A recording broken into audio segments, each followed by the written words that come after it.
ప్రయాసపడతారు. అందుకే ఇంటికి వెళ్ళిన తర్వాత మ్యాక్సిమం ఉండడానికి ప్రయత్నం చేస్తారు. సహోదరి చేసే పరిచయం ఏంటింద కాదు. స్థానిక సంఘంలో సహోదరులు నార్త్ ఇండియా, నార్త్ ఈస్ట్ కోసం వేలు ఇచ్చారు. ఒక్క అమ్మాయి హిందూ ప్రభు కొరకు ఎన్నిసార్లు, దాదాపుగా ఇప్పుడు 32 మంది నార్త్ ఇండియా, నార్త్ ఈస్ట్ సేవకులు ఉన్నారు. వాళ్లకు పంపించడానికి కొంత సొమ్ము ఇచ్చేవాళ్ళు ఉన్నారు. ఎక్కువగా సిస్టర్స్, సహోదరులు స్థానిక సంఘంలో. వాళ్ళ పని ఎంతో ఉంది. వారు కేవలం లీడర్షిప్ లో మాత్రమే ఉండరు, అంతే. కొన్నిసార్లు జీడిఎం అసెంబ్లీస్ లో పాటలు పాడడానికి కూడా సిస్టర్స్ అలౌ చేస్తున్నా కానీ మా దగ్గర లేదు. అది నడిపించే విధానం పురుషునికే ఉంది కానీ ఒక స్త్రీకి లేదు. నాయకత్వం అనేది అది. కానీ వారిని తక్కువ చేస్తున్నామని కాదు, వారికి ఉన్న విలువ, వారికి ఉన్నటువంటి విధానం అది చాలా ప్రాముఖ్యమైంది. అయితే వారిని తగిన రీతిగా గౌరవించాలి, చులకనగా మాట్లాడకూడదు, ఎలా పడితే అలాగ వ్యవహరించకూడదు. అందుకని అన్నాడు, ప్రయాసపడేవారు, పాటుపడేవారు, గుర్తు చేసేవారు, జ్ఞాపకం చేసేవారు, మీరు వాళ్ళకి ఇవ్వండి, వీళ్ళకి ఇవ్వండి, హాస్పిటల్కి వెళ్దాం అని ప్రోత్సహించేవారు. ప్రోత్సహించడం, పురుకొల్పడం, వంట చేయడం, సహాయం చేయడం, సహకరించడం, తోడ్పడడం, ఎంతో పని వారు చేశారు. కొన్నిసార్లు గృహ దర్శనాలు వారు వెళ్ళి, కొన్నిసార్లు రాని వాళ్ళు, ఇబ్బందుల్లో ఉన్నవారు, మనసాన పడి ఉన్నవారిని దర్శించడం.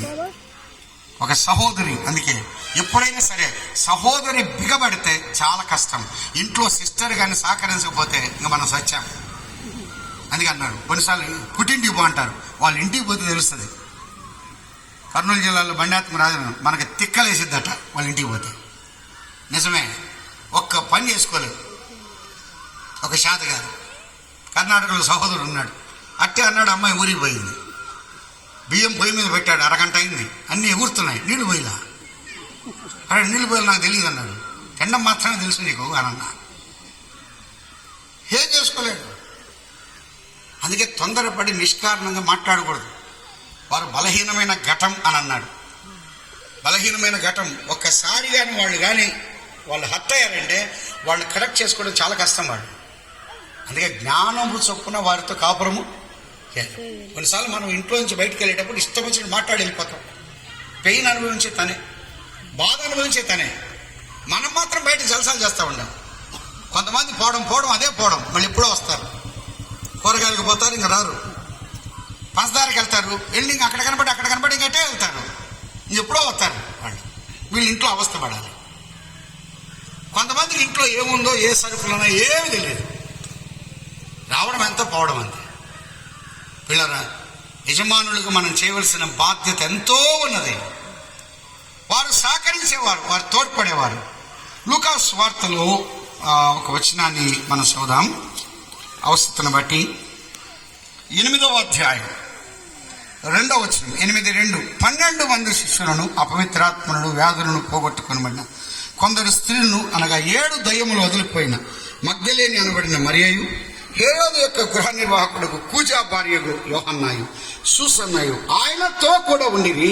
వీరును ఇతరులు అనేకులు తమకు కలిగిన ఆస్తితో వారికి ఉపచారం, వారికి అని ఫుట్నోట్లు అంకేసి ఏమన్నాడు, 4 ఆయనకు ఉపచారం చేశారు. ఎవరు? సహోదరులు. ఆయనకు ఉపచారం చేశారు. నిజంగా వారి యొక్క ఆతిథ్యమే వేరు. సహోదరుల యొక్క పరిచర్య సంఘాల్లో ఎంతో ఉన్నది. వారిని చిన్న చూపు చూడడం కాదు, వారికి ఇవ్వాల్సిన ప్రయారిటీ వారికి ఇవ్వాలి.